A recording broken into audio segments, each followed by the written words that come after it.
ചേച്ചി എന്താടാ നിന്റെ ഹോംവർക്ക് കഴിഞ്ഞോ? ആ കഴിഞ്ഞു. എന്നാ എഴുന്നേക്ക്, അത്താഴം എടുത്തു വെക്കാം. ഇപ്പൊ വേണ്ട ചേച്ചി, അച്ഛൻ കൂടി വരട്ടെ. ചേച്ചി നടന്നു ഇരുന്നു എന്തൊക്കെ പെറുപെറുക്കുന്ന കേട്ടല്ലോ. മനസ്സ് മറ്റെവിടെയായിരുന്നല്ലേ? മനസ്സ് എവിടെ ആയിട്ടല്ലടാ, ഞാനേ പൂജയ്ക്കുള്ള മന്ത്രങ്ങൾ ഉരുവിട്ട് പഠിക്കുകയായിരുന്നു. പൂജ ചെയ്യുമ്പോ മാത്രം മന്ത്രം ചൊല്ലിയ പോരെ ചേച്ചി, എപ്പോഴും ഇങ്ങനെ ചൊല്ലിക്കൊണ്ടിരിക്കണോ? ഇതൊരു സാധാരണ പൂജയല്ല. ഞാൻ പറഞ്ഞില്ലേ, വല്യകുഞ്ഞിന്റെ പൂർവികർ അവിടത്തെ ഒരു അംഗമായി എന്നെ സ്വീകരിക്കാനുള്ള പൂജയാണിത്. സമയം കിട്ടുമ്പോഴൊക്കെ അവരെ മനസ്സിൽ ധ്യാനിച്ച് പൂജാമന്ത്രങ്ങൾ ഇങ്ങനെ ചൊല്ലിക്കൊണ്ടേയിരിക്കണം. 3 ദിവസത്തെ പൂജയല്ലേ? അതെ, നാളെ രാവിലെ അത് അവസാനിക്കും. അപ്പോ ഞാൻ പൂജ ചെയ്ത ആ സ്ഫടികമാല കറുത്തു പോകാതെ വെളുത്ത് തന്നെ കിടക്കണം. അതിനുവേണ്ടിയാ എപ്പോഴും ഇങ്ങനെ പൂജാമന്ത്രങ്ങൾ ചൊല്ലി പ്രാർത്ഥിച്ചുകൊണ്ടിരിക്കണേ. ചേച്ചി വിഷമിക്കൊന്നും വേണ്ട, നാളെ രാവിലെ സ്ഫടികമാല വെളുത്ത് തന്നെ ഇരിക്കും. ചേച്ചിയെ തൃച്ചംബരത്തെ കാരണവന്മാരെ അംഗീകരിക്കും. അംഗീകരിക്കാതെ അവർക്ക് വേറെ വഴിയില്ലല്ലോ. അതെന്താ നീ അങ്ങനെ പറഞ്ഞേ? അതങ്ങനെ കള്ളവും ചതിയൊന്നുമില്ലാതെ 24 മണിക്കൂറും അവരെ മനസ്സിൽ വിചാരിച്ച് മന്ത്രം ചൊല്ലി നടക്കുന്ന എന്റെ ചേച്ചിയെ അവർക്ക് അംഗീകരിച്ചേ പറ്റൂ.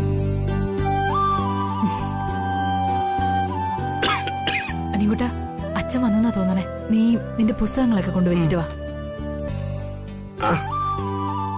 എന്താ അനികുട്ടാ, ഇന്നെല്ലാം വളരെ നേരത്തെ പഠിച്ചു കഴിഞ്ഞു? അതെ അച്ഛാ, ഇന്നെല്ലാം നേരത്തെ കഴിഞ്ഞു. നല്ല കാര്യം. എന്നാ നീ പുസ്തകമൊക്കെ കൊണ്ടുവച്ചിട്ട് വാ, നമുക്ക് എന്തെങ്കിലും കഴിക്കാം. മോളെ, ഞാൻ കൈയും കാലം കഴുകിയിട്ട് വരാം. നീ ആഹാരം എടുത്തു പോയി. ഓ,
കല്യാണി, എന്താ അച്ഛാ?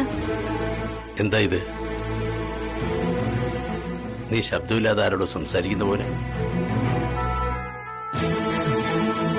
മനസ്സുകൊണ്ടെന്താ പറഞ്ഞോണ്ടിരിക്കുന്നത്? എന്താ എന്ത് പറ്റി? ഏയ്, ഞാനാരോടും വർത്താനം പറഞ്ഞതല്ല അച്ഛാ. കിച്ചണില് സാധനങ്ങൾ തീർന്നു പോയി. അത് ഏതൊക്കെ വേണം, ഏതൊക്കെ വാങ്ങിക്കണം എന്നിങ്ങനെ മനസ്സിൽ പറഞ്ഞുകൊണ്ടിരുന്നത്. അതൊരു പേപ്പർ എടുത്ത് വെച്ച് സാധനങ്ങളുടെ ലിസ്റ്റ് എഴുതി വെച്ചാ ആ കൊച്ചാപ്പിയുടെ കടയിൽ കൊടുത്താ പോരെ? അയാൾ എടുത്ത് വെച്ചോളൂല്ലേ? പിന്നെ പോയി എടുത്തുകൊണ്ടെന്നാ മതി. ശരി അച്ഛാ. ആ, കാശ് കൊടുക്കുമ്പോ കഴിഞ്ഞ മാസത്തെ കുടിശ്ശിക കൂടി കൊടുത്തേ. ചേച്ചി, എന്റെ സ്പെഷ്യൽ സാധനങ്ങളുടെ കാര്യം മറക്കല്ലേ.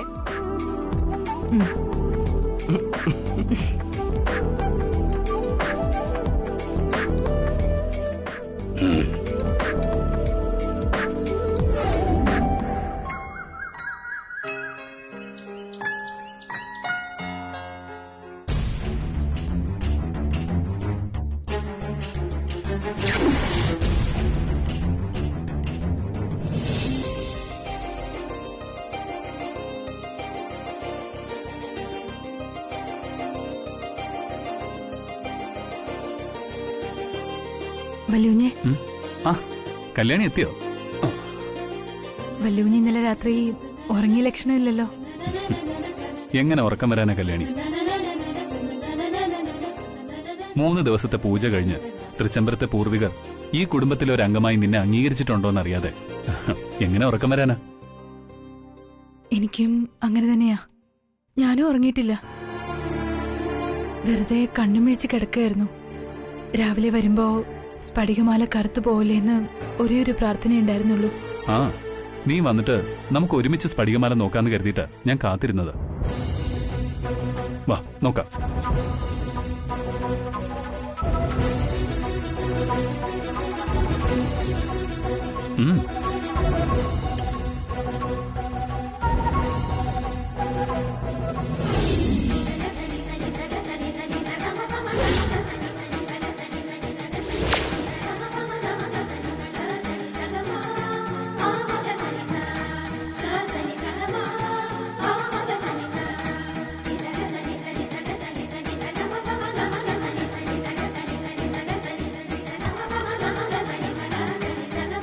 എന്റെ കല്യാണിയെ പൂർവികർ അനുഗ്രഹിച്ചിരിക്കുന്നു. നീ ഇന്നു മുതൽ തൃച്ചംബരത്തെ ഒരു അംഗമാ.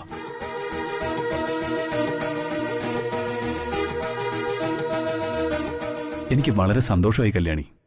ഇനി വൈകാതെ നമ്മൾ ജീവിക്കും, ഒരുമിച്ച് ജീവിക്കും.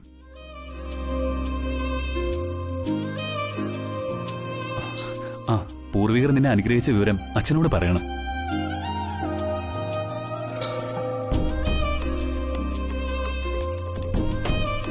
ആ അച്ഛാ, അമ്മയെ അറിയാതെ എന്റെ മുറിയിലേക്കൊന്ന് വരാമോ? ആ അതെ. ആ ശരി.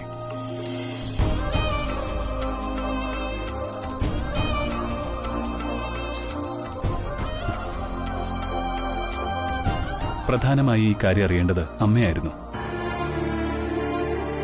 പക്ഷേ ആ സാഹചര്യം ഇതുവരെ അനുകൂലമായിട്ടില്ലല്ലോ.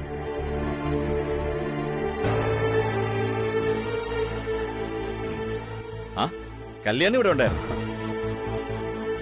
എന്താ നീ ഇങ്ങോട്ട് വരണമെന്ന് പറഞ്ഞു? അച്ഛാ, അമ്മ കാർണവർ പൂജ ചെയ്യണമെന്ന് പറഞ്ഞപ്പോ കല്യാണിയും ചെയ്തിരുന്നു ആ പൂജ. കല്യാണിയെ നമ്മുടെ കുടുംബത്തിലൊരു അംഗമായിട്ട് പൂർവികർ അംഗീകരിച്ചു വെച്ച.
തൃച്ചംബരത്തെ പൂർവികരുടെ അനുഗ്രഹവും ആശീർവാദവും കല്യാണിക്ക് ലഭിച്ചതിൽ എനിക്കുള്ള സന്തോഷം പറഞ്ഞറിയിക്കാൻ വയ്യ.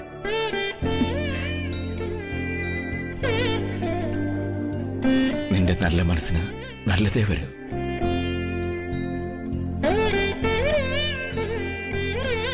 നിനക്ക് തൃച്ചംബരത്തെ പൂർവികരുടെ അനുഗ്രഹവും അംഗീകാരവും കിട്ടിയത് ഞാൻ അഖിലയോട് പറയും. ചിലപ്പോ ഈ കാര്യം കൊണ്ട് തന്നെ അഖിലയുടെ മനസ്സ് മാറും. വൈകാതെ അഖില നിന്റെ മരുമകളായി അംഗീകരിക്കുമെന്ന് തന്നെയാണ് എന്റെ വിശ്വാസം. എനിക്കും ആ വിശ്വാസം ഉണ്ടച്ച. ആ, രാഘുലത്തിന്റെ സമയം കഴിഞ്ഞാലുടൻ ഞാൻ ഈ കാര്യം അവളോട് പറയാം.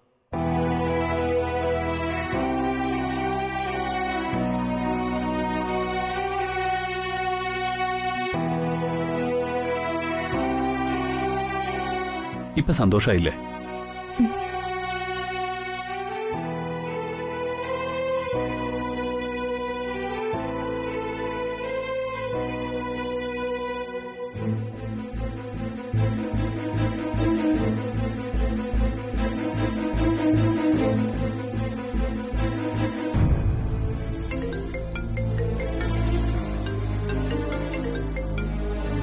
ഹലോ ഹലോ, എനിക്ക് കേൾക്കുന്നില്ല. ഒരു മിനിറ്റ്, ഞാൻ പുറത്തിറങ്ങട്ടെ.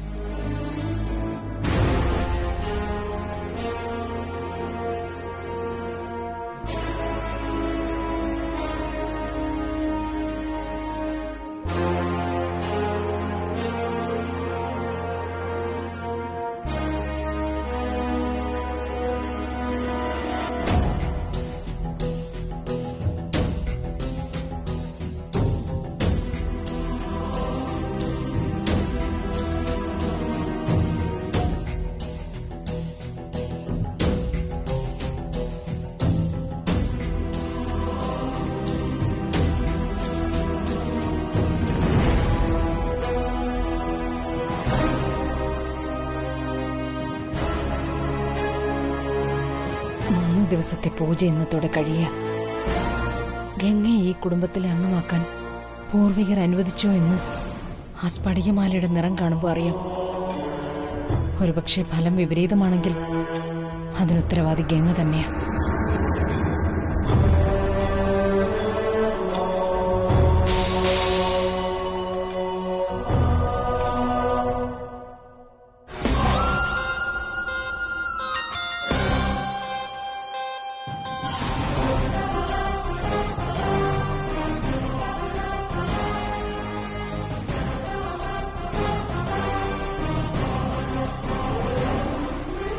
മൂന്നുപേരുടെ മുഖത്തിന് ഒരു തെളിച്ചമില്ലല്ലോ.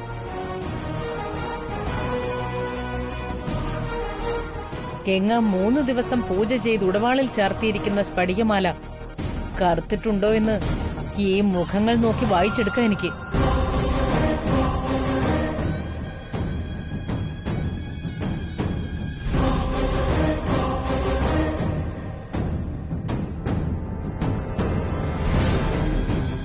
പൂജാമുറിയിൽ കയറി പൂജാ മന്ത്രങ്ങൾ തെറ്റിച്ച് ചിട്ടുവട്ടങ്ങളില്ലാതെ പ്രാർത്ഥിച്ചാൽ പൂർവികരുടെ അനുഗ്രഹവും അനുവാദവും കിട്ടാൻ പോകുന്നില്ല. അവരുടെ അനുഗ്രഹവും ആശീർവാദവും ഒക്കെ കിട്ടുന്നത് ഒരു ചെറിയ കാര്യമല്ല. അത് ദൈവത്തിന്റെ കയ്യിൽ നിന്ന് കിട്ടുന്ന വരദാനം പോലെ. വ്രതശുദ്ധിയോടെയും മനഃശുദ്ധിയോടെയും തിരുസന്നിധിയിൽ തന്നെ തന്നെ സമർപ്പിച്ച് പ്രാർത്ഥിക്കണം. ഞാൻ നിന്നോട് പറഞ്ഞിട്ടില്ലേ ഗംഗേ, എന്നെ സന്തോഷിപ്പിക്കാനല്ല പ്രാർത്ഥിക്കേണ്ടതെന്ന്. ഞാൻ സന്തോഷിക്കുന്നതിലല്ല കാര്യം, നീ ഹൃദയശുദ്ധിയോടെ പ്രാർത്ഥിച്ചു എന്ന് പൂർവികർ തിരിച്ചറിയണം.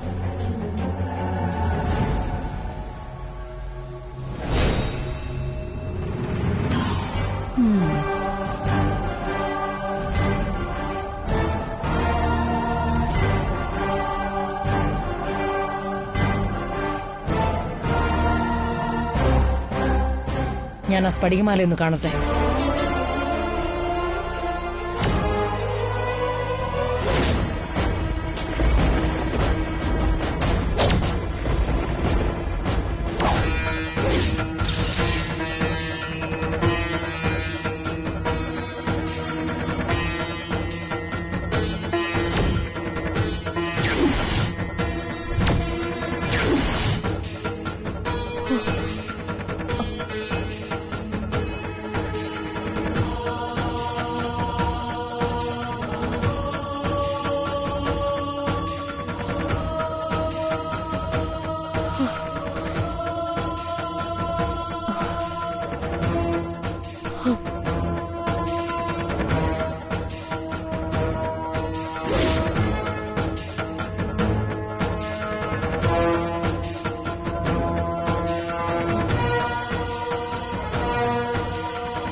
ചേച്ചി പറഞ്ഞതുപോലെ എനിക്ക് സംശയം ഉണ്ടായിരുന്നു.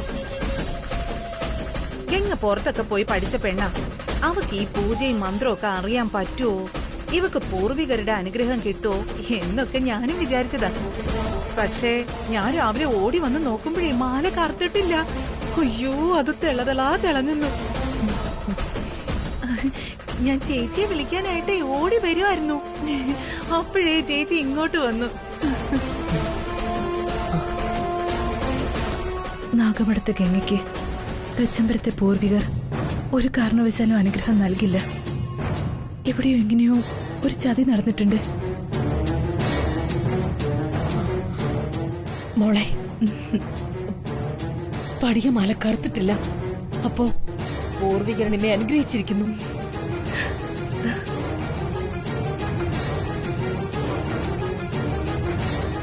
നിന്നെ ഈ കുടുംബത്തിലെ അംഗമാക്കാൻ പൂർവികർ സമ്മതിച്ചിരിക്കുന്നു എന്നർത്ഥം. നീ എന്നെ സന്തോഷിപ്പിക്കാനായി ചെയ്ത പൂജയിൽ പൂർവികർ നിനക്ക് അനുഗ്രഹം തരുമോ എന്ന് ഞാൻ ഭയപ്പെട്ടിരുന്നു, ശരിക്കും സംശയിച്ചിരുന്നു. എന്നാൽ നിന്റെ മനസ്സ് പൂർവികർ കണ്ടിരിക്കുന്നു, അവർ തൃപ്തിപ്പെട്ടിരിക്കുന്നു.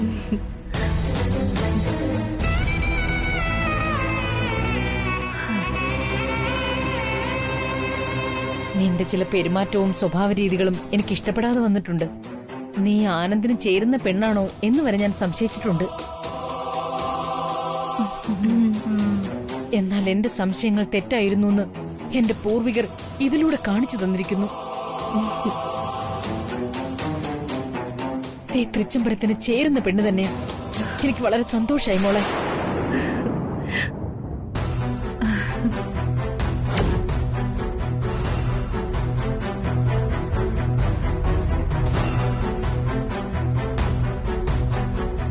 വിലാസിനി, ചേച്ചി, ഗംഗയെ തൃച്ചംബരത്ത് അംഗമാക്കാനുള്ള എല്ലാ ചടങ്ങുകളും ഉടനെ നടത്തണം. അതിനുള്ള ഏർപ്പാടുകൾ ഉടൻ ചെയ്യും നിങ്ങൾ. അതിനെന്താ, ഇപ്പം തന്നെ ഒട്ടും താമസമില്ല. പൂജാരി ഇപ്പൊ വരാൻ പറയാം.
രാവിലെ നോക്കിയപ്പോ വെളുത്തിരുന്ന സ്ഫടികമാല ഇപ്പൊ എങ്ങനെ കറുത്തുപോയത്?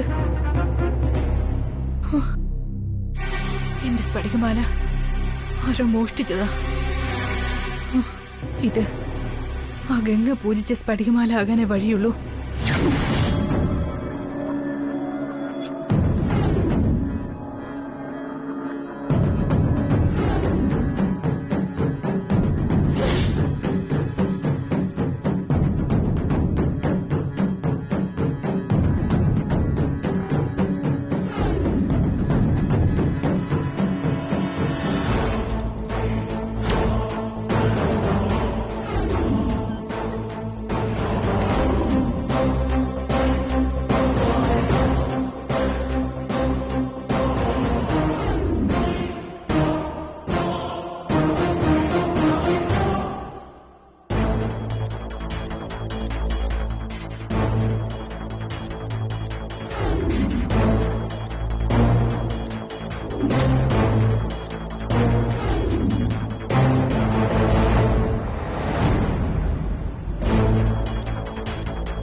വിഷമിച്ച് നിന്നിട്ട് എന്ത് കാര്യം? ഇതിനെപ്പറ്റി പറയുമ്പോഴൊക്കെ നീ എന്താ മറുപടി പറഞ്ഞിരുന്നേ? സ്ഫടികമാല കറക്കുകയില്ല, അത് കുപ്പയിൽ കിടന്നാലും തിളങ്ങിക്കൊണ്ടിരിക്കുമെന്നൊക്കെയല്ലേ? എന്നിട്ടിപ്പ എന്തായി? അതെ, പൂർവികരുടെ അനുഗ്രഹമൊക്കെ വാരി കൂട്ടിയോ? ആന്റി, എന്തായാലും പാവം ഗംഗ 3 ദിവസം കഷ്ടപ്പെട്ടതല്ലേ. ഇണ്ടരുത്, അവളൊരു വക്കാലത്തും കൊണ്ട് വന്നിരിക്കുന്നു. ഞാൻ പറഞ്ഞത് ഒരല്പമെങ്കിലും നീ കേട്ടിരുന്നെങ്കിൽ ഇങ്ങനെയൊക്കെ സംഭവിക്കുമായിരുന്നു. ഇപ്പൊ അഖില കേറി വന്ന് ഈ സ്ഫടികമാല കറുത്തിരിക്കുന്നത് എങ്ങാനും കണ്ടാല് അതോടെ തെറിക്കുമായിരുന്നു ഈ തൃച്ചംബരത്തെ മൂത്ത മരുമകൾ സ്ഥാനം. നമ്മൾ ഇതേവരെ കഷ്ടപ്പെട്ടതെല്ലാം വെറുതെ ആവും. ഒന്നും നേടാനാവാതെ വന്ന വഴിക്ക് തന്നെ തിരിച്ചു പോകേണ്ടി വന്നേനെ. തെറ്റുപറ്റിപ്പോയി എന്റെ ഒറ്റപ്പെടുത്തല്ലേ. ഇനി അഖിലാന്റിയുടെ മുന്നിൽ നിന്ന് രക്ഷപ്പെടാൻ ഒരു വഴി പറഞ്ഞതാ. അതെ ആന്റി, തെറ്റ് പറ്റിപ്പോയി. മാപ്പ് കൊടുത്തിട്ട് എങ്ങനെയെങ്കിലും ഗംഗയെ രക്ഷിക്കാനുള്ള മാർഗം കണ്ടെത്താൻറ്റി.